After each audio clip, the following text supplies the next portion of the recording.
فرمایا شیطان جب کسی کو غصے پر آمادہ کرتا ہے تو اس سے وجہ سے نقصانات مرتب ہوتے ہیں، لیکن جن لوگوں کے دلوں میں اللہ کا خوف ہوتا ہے وہ اللہ کے ڈر کی وجہ سے کسی پر ظلم اور زیادتی نہیں کرتے۔ اور نمبر 2، جب ان لوگوں کو شیطان غصے میں مبتلا کرے، بجائے غصے کی طیش میں آنے کی وہ اللہ کا ذکر کرنے لگتے ہیں اور غصہ ختم ہو جاتا ہے۔ اور ایسا ہی ہے، لوگ جب غصے میں ہوتے ہیں تو وہ کسی کا نقصان کرنا اپنا حق سمجھتے ہیں۔ کیوں؟ اس کے ذہن میں ایک بات ہے، وہ یہ ہے کہ بھائی مجھے کیا پتہ، اس وقت تو مجھے ہوش ہی نہیں تھا، مجھے پتہ ہی نہیں تھا۔ اس لیے غصے کے وقت جب آدمی کو یہ خیال آ جائے، اللہ کا ڈر ذہن میں آ جائے، تو اس سے غصے کی حالت میں کبھی غلط فیصلہ سرزد نہیں ہو۔ لیکن ہم نے تو یہ سوچ رکھا ہے کہ غصے میں کام کرنا ہی غلط ہے، اور اس کی حجت، اس کی دلیل ہمارے پاس یہ ہے، جی بس غصے میں ہو گیا، وہ بھی غصے میں تھا اور وہ بھی غصے میں تھا، لہٰذا یہ ہمارے معاشرے کا ایک المیہ بن چکا ہے۔ اس کی وجہ یہ ہے اللہ کا خوف ڈر، اور جو ڈر ہے، اللہ کا غصہ اور جو غضب ہے وہ ہمارے دلوں سے نکل چکا۔ اگر اللہ کا خوف ہو تو سارے کائنات کے مسئلے اور نظام حل ہو۔ حضرت حسین رضی اللہ تعالیٰ عنہ سے متعلق ایک کتاب میں لکھا ہے، فرمایا آپ نے اپنی باندی سے وضو کا پانی منگوایا، خادم ہے، باندی ہے، کوئی بھی ہے، جب وہ وضو کا پانی لائے تو وہ لوٹے میں پڑا سارا پانی آپ کے اوپر گر گیا۔ اب آپ نے غصے سے اس کی طرف دیکھا تو اس نے آگے سے قرآن کی آیت تلاوت کی کہ جو لوگ غصے کو پی جاتے ہیں، والکاظمین الغیظ والعافین عن الناس، جو غصے کو پی جاتے ہیں اور لوگوں کو معاف کر دیتے ہیں، واللہ یحب المحسنین، ایسے لوگوں سے اللہ پیار فرماتے ہیں۔ انہوں نے کہا، جب اس کی طرف دیکھا، دیکھو ایک باندی، ایک غلام کو بھی اتنا قرآن کی سمجھ تھی کہ قرآن کی کس آیت میں اللہ کیا بیان فرما رہا ہے۔ تو آپ نے جب اس کی آیت سنی، اس کو معاف نہیں کیا بلکہ اس سے یہ بات سننے کے بعد اس کو آزاد بھی کر دیا، کہا جاؤ آج کے بعد آپ ہماری طرف سے آزاد ہو، کوئی قید نہیں، کوئی آپ پر مشقت نہیں، آپ ہمیشہ کے لیے آزاد ہو۔ لیکن ہمارے ہاں جتنے بھی فیصلے ہوتے ہیں وہ غصے میں کیے جاتے ہیں اور پھر کہتے ہیں جی پتہ ہی نہیں چلا۔ اس کی وجہ یہ ہے کہ اللہ کا ڈر اور خوف دماغ سے نکل چکا ہے۔ حدیث میں اور بعضی کتابوں میں لکھا ہے کہ بھئی جس آدمی کو غصہ آئے اس آدمی کو کبھی فیصلہ نہیں کروانا چاہیے۔ اس آدمی سے فیصلہ، ہم فیصلہ کراتے ہی اس بندے سے جو مینٹل ہوتا ہے۔ کیوں؟ ہم کہتے ہو اس کا روب مسلط ہوگا، چلو آپ کا تو بیڑا غرق ہوگا، وہ بھی اپنے لیے جہنم خرید لے گا۔ حدیث میں اللہ کے رسول کے الفاظ میں فرمایا، جس کو قاضی بنایا گیا اسے بغیر چھری کے ذبح کر دیا گیا۔ اب یہ ذبح ہو گیا ہے، کیا معنی؟ یا تو یہ کسی کو ذبح کر دے گا، اگر حق کی بات نہیں کرے گا تو خود ذبح ہو جائے گا، اور یہ ایسا ذبح ہوگا کہ اس میں چھری کی بھی ضرورت۔ ظاہر سی بات ہے اگر فیصلہ صحیح کیا تو تب بھی لوگ لان تان کریں گے، اور اگر فیصلہ غلط کیا تب بھی لوگ۔ تو ہمارے ہاں ایک دستور بن چکا ہے، کہتے ہیں جی اس آدمی کو جرگے میں بٹھاؤ، اس لیے کہ یہ جو ہے نا بہت باروب آدمی ہے، غصے ناک آدمی ہے۔ یہ کون سے جاہلوں والا کانسیپٹ اور تصور ہے؟ فیصلے، جرگے، پنچایت اس آدمی کو بٹھائی جاتا ہے جو معاملہ فہم ہو، جو معاملہ۔ اللہ کے رسول کا فرمان آپ ہر جمعے میں خطبے میں سنتے ہیں علماء سے، ارحم امتی بامتی ابو بکر واشدہم فی امر اللہ عمر، اور آگے واصدقہم حیاء عثمان واقضاہم علی۔ جہاں ابو بکر نرمی میں اعلیٰ عمر جو ہے دین کے معاملے میں شدت پسند، اور حضرت عثمان حیا میں باکمال۔ فیصلے کے معاملے میں اللہ تعالیٰ نے جو بصیرت حضرت علی کو عطا فرمائی وہ باقی صحابہ کو نہیں ملی۔ اللہ کے رسول فرما رہے ہیں وَأَقْضَاهُمْ عَلِي، حضرت عمر رضی اللہ تعالیٰ عنہ بھی اس جرگے میں شرکت کرتے جس جرگے میں حضرت علی فیصل بن کر تشریف لائے۔ اصول یہ ہوتا ہے کہ فیصلہ ایسے آدمی سے کروایا جائے جس کو غصہ نہ آئے، جو دونوں طرف کی بات سنے۔ لیکن ہمارے ہاں کہتے ہیں اس آدمی کو جرگے میں بٹھاؤ، اس آدمی کا دماغ آدھا کام ویسے نہیں کرتا، اور جب وہ جرگے میں بیٹھے گا تو پورا پاگل ہو جائے گا، تو یا ادھر کی مارے گا یا پھر۔ دیکھو اللہ تعالیٰ نے قرآن میں کیا لفظ استعمال کیا، فرمایا فَفَهَّمْنَاهَا سُلَيْمَانَ، ہم نے سلیمان کو فصاحت عطا کی، سمجھ عطا کی معاملے میں فیصلہ کرنے کی۔ دیکھو قرآن کریم میں ایک واقعہ مذکور ہے، حضرت داؤد علیہ السلام کے پاس ایک فیصلہ آیا۔ کیا فیصلہ آیا؟ دو خواتین جنگل میں چل رہی ہیں، دونوں کے پاس اپنا اپنا بچہ ہے، دونوں کے پاس ایک عورت کا بچہ بیڑیا اٹھا کر لے گیا، ایک عورت کا بچہ، دوسرے کا بچہ اس کے پاس رہ گیا۔ اب جس کے پاس بچہ نہیں تھا اس نے دوسری والی کو کہا کہ یہ بچہ میرا ہے، یہ بچہ، اس نے کہا نہیں یہ میرا ہے، لہٰذا آپ کو غلط فہمی ہے۔ اس نے کہا نہیں میرا ہے۔ یہ آپس میں جھگڑا تو میں اختلاف حضرت داؤد علیہ السلام کے پاس پہنچا۔ حضرت داؤد علیہ السلام کے پاس یہ دونوں خواتین فیصلہ لے کر آ گئی۔ داؤد علیہ السلام نے دونوں کی بات سنی۔ ایک معاملہ یہاں یاد رکھو، بہت سارے لوگ جرگے کے دوران، حدیث کے الفاظ ہیں، میں اپنی بات نہیں کرتا، اللہ کے رسول کا فرمان ہے، فرمایا ایک آدمی ایسا ہوگا جو خود ناحق پر ہوگا۔ کس پر ہوگا؟ ناحق پر، وہ خود ناحق پر ہوگا لیکن وہ چرب زبان ہوگا۔ کیا ہوگا؟ چرب زبان اتنا ہوگا، چالاکی اتنی جانتا ہوگا کہ جو آدمی حق پر ہے وہ اپنا مقدمہ اس انداز میں، اس چرب زبانی کے ساتھ، اس چالاکی اور ہوشیاری سے بیان نہیں کر سکتا جتنا یہ ناحق پر ہونے کی وجہ سے چرب زبانی کرتا ہے۔ تو اللہ کے رسول نے فرمایا بعض دفعہ یہ چرب زبان کو آپ سمجھیں گے یہ حق پر ہے۔ تو حضرت داؤد علیہ السلام کے پاس دونوں خواتین آ گئیں، جس کا بچہ اٹھایا وہ بھی، جس کا بچہ باقی تھا وہ بھی۔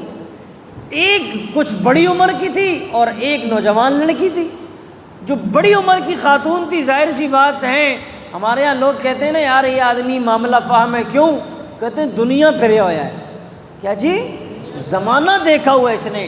تو وہ جو کچھ بڑی عمر کی خاتون تھی نا، اس نے زمانہ کچھ دیکھا ہوا تھا، چرب زبانی اس نے اتنی کی کہ داؤد علیہ السلام نے سمجھا کہ وہ بچہ اس کا تھا، اور جس کا بچہ تھا وہ بیچاری بول بھی نہیں سکتی تھی، اس کے منہ میں زبان ہونے کے باوجود بھی ایسے تھا جیسے زبان نہیں ہے۔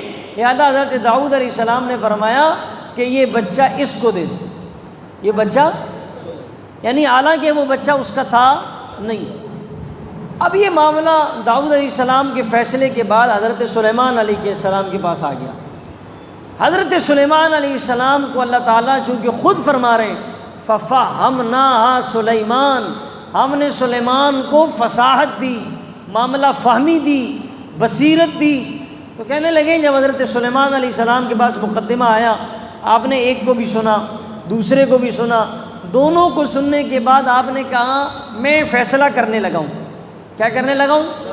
کہا میرا فیصلہ یہ کہ بھئی چھری لاؤ۔ کیا لاؤ؟ چھری لاؤ۔ ایک کہتا ہے میرا ہے، دوسرا کہتا ہے میرا ہے، اس کا تو کوئی حل، دونوں کے پاس کوئی گواہ نہیں ہے۔ کہا چھری لاؤ، اس کو درمیان سے دو ٹکڑے کر دیتے ہیں، آدھا تم لے جاؤ اور آدھا کیا کرو؟ ماں کی ممتا، ماں اپنے سامنے بچے کو ذبح ہوتے دیکھ سکتی ہے، وہ بچہ جس کا تھا نا، اس نے کہا آپ یہ بچہ اس کو دے دیں مگر ذبح نہ کریں۔ سلیمان علیہ السلام نے کہا یہ بچہ ہے، اس کو دے دو۔ یعنی جو کم عمر خاتون تھی بچہ اس کا تھا، اس نے کہا آپ بچہ اس بڑی خاتون کو دے دیں مگر ذبح نہ کریں۔ سلیمان علیہ السلام سمجھ گئے کہ ماں یہی ہے بچے کی، اس لیے کہ وہ جو بڑی عمر کی خاتون ہیں وہ ماں ہوتی تو وہ کبھی بھی نہ کہتی کہ میں بچے کو ذبح ہونے دیتی ہوں، لہٰذا اس نے جو بولا ہے لگتا ہے اس بچے کی ماں یہ ہے۔ اس نے کہا ذبح ہوگا تو ختم ہو جائے گا، لیکن اگر اس کے پاس رہے گا کبھی دیکھ تو لوں گی میرا بیٹا ہے، بڑا ہو جائے گا جوان ہو جائے گا، لیکن اگر ذبح ہو گیا تو نہ میرے پاس ہوگا نہ اس کے پاس ہوگا، اس صفحہ ہستی سے ہی کیا ہوگا، مٹ جائے گا۔ جب اس کی ممتا کو دیکھا حضرت سلیمان علیہ السلام نے تو فرمایا یہ بچہ اسی کا ہے، اس لیے کہ اس کا اندر بولا ہے کہ آپ اس بڑی خاتون کو دیں، حالانکہ اس بڑی خاتون کا بچہ۔ فیصلہ ایسے لوگوں سے کرایا جاتا ہے،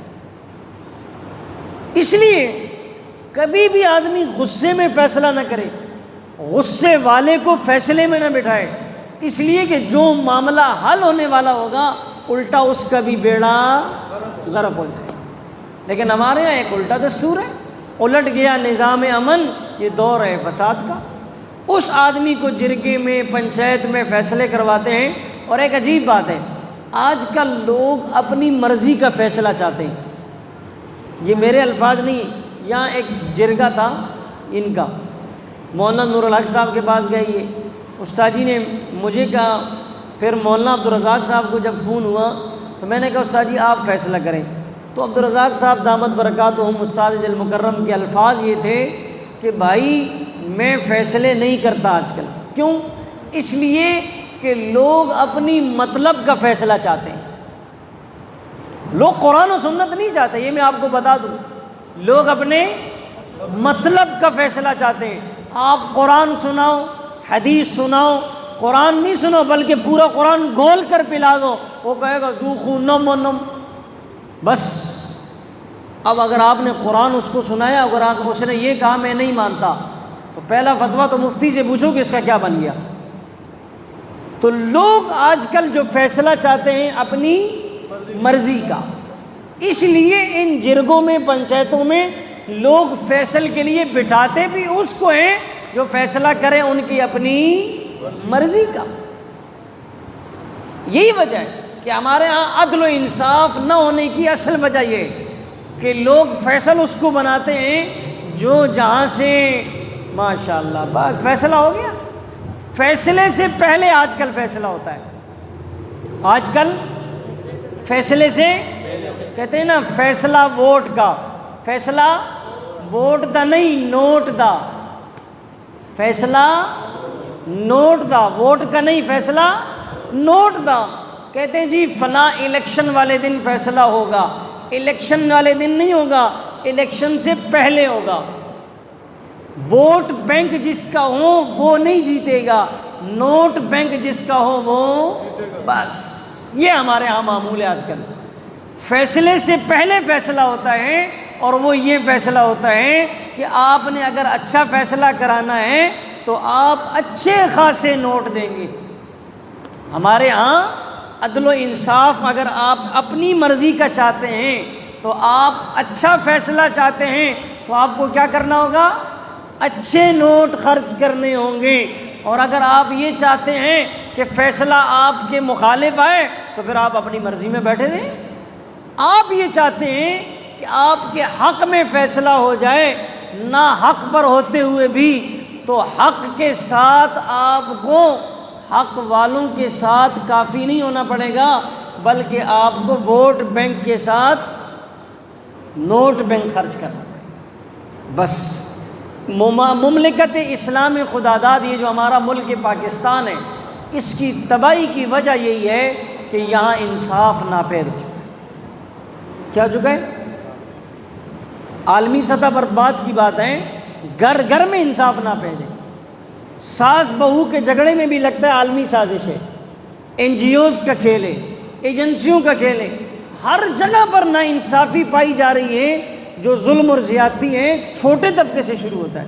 تو خیر خلاصہ یہ ہے بھائی، نہ غصے میں فیصلہ کرو اور نہ غصے والے سے ہاں، اس لیے کہ ان کے دل میں اللہ کا خوف دوسری بات، اللہ کا قرآن یہ کہہ رہا ہے کہ جب کسی انسان کو غصہ آئے تو وہ اللہ کا ذکر کرے. کیا کرے؟ ذکر کے کلمات کل بھی گزر گئے کہ جیسے شیطان آدمی کو غصہ دلائے تو فاستعذ باللہ، اعوذ باللہ من الشیطان الرجیم. بعض کتابوں میں لکھا ہے کہ غصہ آئے تو آدمی اذان کے کلمات پڑھے، قرآن کی مختلف آیات پڑھیں، اللہ کا نام کثرت سے لیں، اس سے شیطان بھاگ جاتا ہے. اس لیے کہتے ہیں نا جب اذان ہوتی ہے تو شیطان وہ ٹیز مار کر ایسے 1 کلومیٹر دور تک بھاگتا ہے، اس لیے کہ اذان کے کلمات سے اس کو نفرت ہے. مؤذن اللہ کا پیغام رساں ہوتا ہے اور شیطان اپنے پیغام رساؤں کے پاس اپنا پیغام لے کر جاتا ہے. مؤذن کہتا ہے اللہ اکبر اور وہ اپنا پیغام لے کر گھومتا ہے. تو اس قسم کے اذکار، اللہ کا نام، پہلا کلمہ، درود شریف، ان قسم کے اذکار سے غصہ جو آیا ہوا ہوگا وہ کیا ہوگا؟ ختم ہو جائے گا. قرآن نے اس کی ایک وجہ بیان کی ہے، کہا یا تو اللہ کا ڈر ذہن میں آ جائے یا ذکر آدمی کرے، غصے کے دوران اس کی آنکھیں کھل جاتی، اس کی آنکھیں. اور دوسری طرف فرمایا کہ جو شیطان اور شیطان کے پیروکار ہوتے ہیں وہ اپنی ہٹ درمی سے کبھی باز آتے نہیں ہیں. اللہ تعالی ہمیں قرآن و سنت کے مطابق فیصلے کرنے اور اس کی سمجھ عطا فرمائے. فرمائے ان الذین اتقوا، بے شک وہ لوگ جو تقوی اختیار کرتے ہیں، اذا مسہم طائف من الشیطان، جب کبھی شیطان ان کو چھوتا ہے، تذکروا، تو وہ اللہ کا ذکر کرتے ہیں، فاذا هم مبصرون، تو ان کی آنکھیں کھل جاتی ہیں. یعنی آنکھیں کھل جانے کا مطلب یہ نہیں کہ سوئے ہوئے تھے، مطلب یہ ہے کہ وہ جو ناانصافی کرنے جا رہے ہوتے ہیں ان کو یہ عقل آ جاتی ہے کہ ہم یہ کام غلط کر رہے ہیں. وَإِخْوَانُهُمْ، شیطان اور اس کے پیروکار، يَمُدُّونَهُمْ فِي الْغَيِّ، آپ کو کھینچیں گے غلط کام کی طرف، ثُمَّ لَا يُقْصِرُونَ، اور وہ اپنی ہٹ درمی اور ضد سے باز نہیں آئیں گے. اللہ تعالیٰ ہمیں قرآن سمجھنے کی توفیق. یہ کون سا